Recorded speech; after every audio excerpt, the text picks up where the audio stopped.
After recent college grads of spinning around Mars, an enormous space rock called Pi is progressing toward Earth and will crash in 8 years, which could clear out humankind. As the world frenzies, the UN talks about the circumstance and permits China to shape the task joint countries Moon Safeguard or UNMS.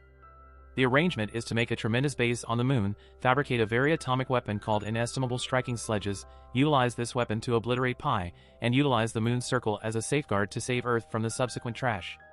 Yu applies to go to the Moon and the questioner isn't intrigued by him depicting himself as a center man and normal. Rather than a designing position, he's offered upkeep. Frantic to go, Yu acknowledges and soon he's traveling to the Moon with an entire group of space explorers. 8 years of difficult work pass and the group at long last send off the superweapon, which they cheerfully celebrate. Anyway, Yu's consideration is on launching the base leader who he has a keen interest in. In his spare energy, he rehearses how he could admit his sentiments, and he's dependably there at the entryway at whatever point she returns. Anyway, launching doesn't have any idea what his identity is.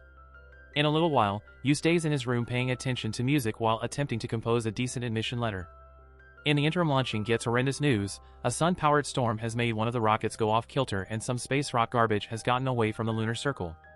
Shortly, those space rock parts will annihilate the base. Launching promptly raises the alert and orders everybody to empty. In any case, since Yu has his earphones on, he doesn't hear any of this and stays in his room. Every one of the space travelers race to get in the departure rockets lastly leave the Moon. It isn't until Yu glances through the window that he finds out about this. He quickly gets on a vehicle and drives as quick as possible, seeing that every one of the rockets have left with the exception of one. Yu begins going quicker as he takes a stab at utilizing the radio, but the garbage is excessively close and it impedes the interchange's framework. There's a hole ahead and Yu attempts to get around it as opposed to keeping away from it, however he winds up falling.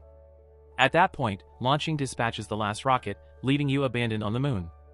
Yu moves out of the pit as the space rock garbage crashes on the Moon. He begins going around avoiding the stones to arrive at the base, which before long starts getting annihilated also. Presently, Yu likewise needs to avoid the falling bits of working as the base goes down. In the wake of being thumped down once, he attempts to take a major leap toward conceal in the pit, just to be thumped down once more. While he's oblivious, a colossal space rock part advances to Earth. At the point when Yu awakens, he begins whining and attempts to contact the UNMS. At that point, the space rock piece at long last crashes on the planet, causing a huge blast that obliterates an enormous piece of the planet. Yu can gaze in shock and distress as he understands their 8 years of work were in vain. A short time later, Yu gets back to the base and attempts to contact Earth, yet he never finds a solution. For the accompanying 6 days, Yu continues to call without much of any result. He then understands he's the last human alive, which further drives him into poor emotional well-being. Utilizing paper, he enhances a space for a pseudo-burial service to respect humankind.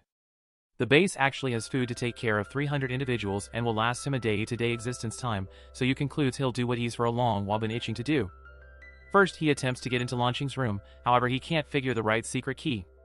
Next, he snatches a board and slides around the Moon for no particular reason. As days pass, Yu continues to attempt passwords to the Mark of Madness. In the long run, he surrenders and uses an unstable to open the entryway, which explodes his garments as well.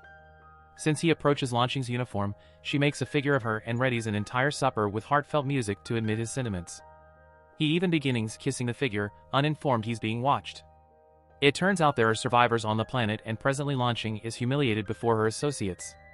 Regular citizens are in underground fortifications while the space travelers are in the UNMS underground base. After some work, they figured out how to interface with the lunar base, yet they can watch you through the cameras without sound in light of the fact that the radio isn't working. Since currently Earth is inadequate with regards to assets, it'll take them 2 years to fix the correspondence framework and, surprisingly, more to safeguard him. The UNMS director concludes they can involve this for good and offers an update. The space rock influence has broken the planet's plates, which has been causing waves that overwhelm 30% of Earth's expanse of land. Urban communities are canvassed in spring of gushing lava debris and harmful gas, so soon there won't be any plants or creatures left. In the underground dugouts, individuals attempt to keep plants in containers, yet it's difficult to keep them alive without daylight. Sicknesses and melancholy are spreading among the survivors, who just get the most essential dinners to make do. Certain individuals are in any event losing their hair. The executive figures they ought to begin live streaming Yu's life in the lunar base so survivors can get a good omen in these desperate times. Since they don't have sound, they choose to recruit a voice entertainer that can name Yu's voice to make him look gallant.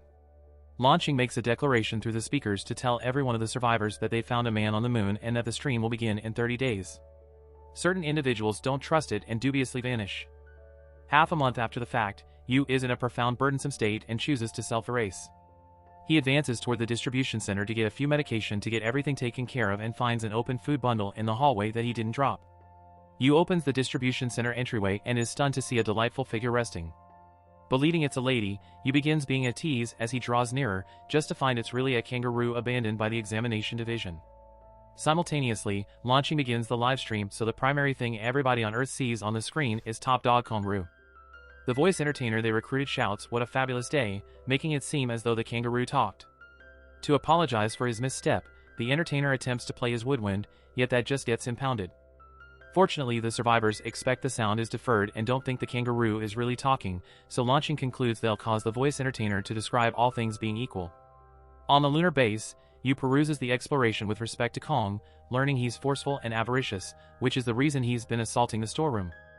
He snatches a digging tool and returns into the stockroom to get the medication. At the point when Kong shows up behind him, Yu weighs the digging tool just for it to break. Then, at that point, Kong snatches the handle and curves it prior to thrashing Yu. Next, Yu takes on the appearance of a female kangaroo and attempts to keep Kong occupied. However, when he's going to go after the medication, Kong cuts him down and attempts to do the insidious to him. This makes the cover tumble off and you get started off the stockroom. Minutes after the fact, Kong begins progressing into different pieces of the base. Then he shows up with a Gatling weapon that he simply 3D printed and starts shooting plastic balls at Kong as he pursues him around the base. Anyway, Kong unexpectedly pivots and starts pursuing Yu, all things considered. As the voice entertainer plays his woodwind to make the scene epic, Yu and Kong begin battling each other hand to paw. After loads of battle, they thump each other down simultaneously. The UNMS is stressed over him and binds to reach him once more. At the point when Yu awakens, he hears some static on the radio. There are no words, however he cries since he sees this as a sign that there are survivors on the planet. What Yu and the UNMS don't know is that the static was brought about by Kong's tail screwing with the links. Yu and Kong gaze at Earth as they understand they might get an opportunity to return home, and they settle on a détente from this point forward, in spite of the fact that Kong punches him at any rate. More than 200 days have passed since the occurrence, and Yu plays constantly a message to attempt to contact Earth. He and Kong have seen as their everyday practice, and Yu reports they've turned into a family. Since clearly Earth won't be coming for them, Yu chooses to adjust the rocket left by the old Apollo 18 mission, trusting he can fly home on his own means. While individuals in the UNMS talk about on the off chance that they can utilize this to help him as well, Kong and Yu leave on the vehicle and immediately track down the Apollo. Yu runs a test and affirms it'll work after some fixing. The Apollo is taken back to the base, and individuals on Earth watch Yu really buckle down on fixing it for numerous days. The UNMS is very dazzled, so they actually look at their profile, understanding he's really a specialist that in some way wound up in support. Ultimately, Yu sees that Apollo can convey 22 pounds, and Kong alone weighs more than that. Feeling like he must choose between limited options, Yu has a good time with Kong and leaves him in the moon. Anyway, Kong pursues him and rapidly gets back on the vehicle. At the point when they return, Yu begins exploring an all the more impressive drive framework and finds that the model of the superweapon is as yet put away in the past base. Kong and Yu leave on the vehicle with a lot of provisions and just quit going around evening time on the grounds that the vehicle requires sun-based power. It'll take them weeks to arrive at the old base since it's on the opposite side of the moon, and individuals on Earth stress that you may not make it since the sun just gleams on the moon for 14 days for each lunar cycle. Before long, the UNMS acknowledges Yu has been driving the other way to pursue the daylight. The outing will take more time, yet he will not stall out. Presently, Yu has 41 days to get to the base and can rest 4 hours of the day. The initial not many days, Yu and Kong keep each other engaged, yet in the end the outing starts negatively affecting their emotional wellness. One day Yu awakens to find Kong driving and talking, yet this is only a fantasy. After coincidentally crashing into a container, the couple at long last comes to the old base. Before long, Yu tracks down the warhead and cautiously cuts it down. Kong unexpectedly begins squeezing a button over and over, and Yu panics, yet fortunately it's simply the examination program. While they're preparing to return, a furious Yu secures Kong in the storage compartment to get him far from inconvenience. A while later, he begins heading to the base, playing music as an interruption. This prevents him from hearing the storage compartment coincidentally getting isolated from the vehicle.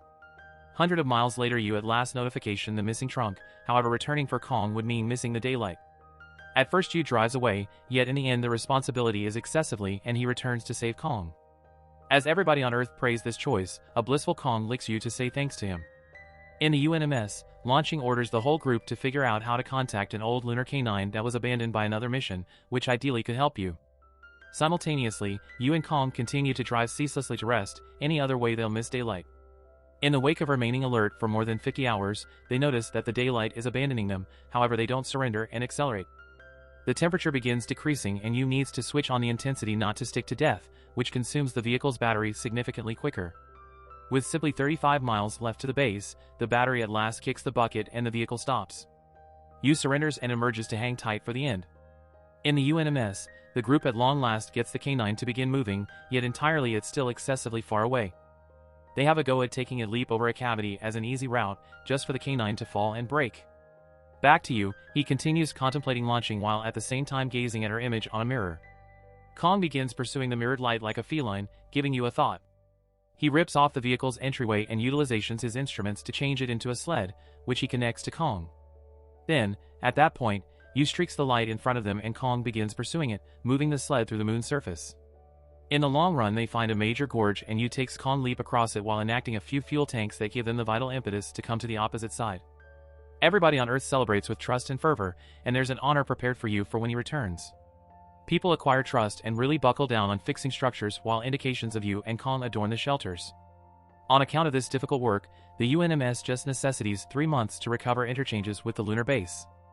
516 days have passed since the episode and Yu is as yet dealing with interfacing everything, which is more diligently than he naturally suspected in light of the fact that Apollo has obsolete innovation. One evening, Yu gets invigorated on the grounds that he at last hears static on the radio once more. Anyway, when he goes to Kong, he at last notification him meddling with the links. Yu tests them with his own hand certainly and his psyche at last breaks as he understands all his work and enduring has been to no end since he's the main human left. He shouts at Kong for some time before the downturn assumes control over his mindset once more. On the planet, the UNMS actually needs a month to wrap up fixing the comms. Declining to quit any pretense of launching utilizes the speaker framework to converse with everyone individuals in the fortifications.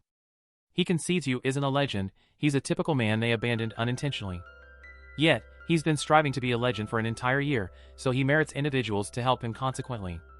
Launching requests that the survivors turn on their electric lamps and sparkle them towards the moon to tell Yu he isn't the only one. At that point Yu opens his cap, and he's beginning to lose oxygen. Anyway, mankind meets up with spotlights and even beacons, illuminating the earth to demonstrate they're alive. A stunned Yu tumbles to his knees in tears. At last, by day 613, the UNMS fixes correspondences and Yu will see a human face in the future. After the underlying festival, Yu goes through his days conversing with the group, who has found the Apollo plans and guides him on the best way to interface the old innovation with the new. Presently you will see launching regular, and he believes they're becoming companions. One night after they're at last finished with the fixes, Yu lets Launching know that he at first turned down the upkeep position and left the meeting. On out, he saw Launching and her grin made him adjust his perspective. Moved by this admission, Launching makes one of her own. When she was emptying, she saw Yu on the whole, however she left in any case in light of the fact that safeguarding him would have killed them all. She likewise concedes she'd rehash it. In the meantime, something in space is moving toward Earth. The following day, Yu and Nog at long last load up the Apollo and get to leave the moon. There's some disturbance from the get-go, yet soon they come to circle and everybody on Earth celebrates. In only a couple of hours, the Apollo securely arrives at the lunar station and Yu and Kong go searching for the break cases. Sadly, on the planet, they get awful news. One more huge piece of the space rock that has been drifting around the moon has been moved out of circle by the remainder of the garbage and is currently coming towards Earth. They've named it Pi in addition to, and it will obliterate what's left of humankind. The group understands that the one in particular who can save them is Yu, who might need to guide the warhead toward the space rock with high chances of kicking the bucket all the while. Electing to communicate everything, Launching contacts Yu while live streaming the discussion. Anyway, Yu previously heard everything since they left a mic on, and he's prepared to do it since he needs to safeguard Launching and mankind. While survivors are told to conceal in the fortifications, Yu cries as he imparts a close-to-home farewell to Kong prior to sending him back to Earth on a break case. A short time later Yu takes off in Apollo and finds there's a field of shooting stars on the way. Yu focuses on guiding to evade them as the Apollo acquires speed, yet tragically the boat gets hit in any case and starts going crazy with a wrecked engine.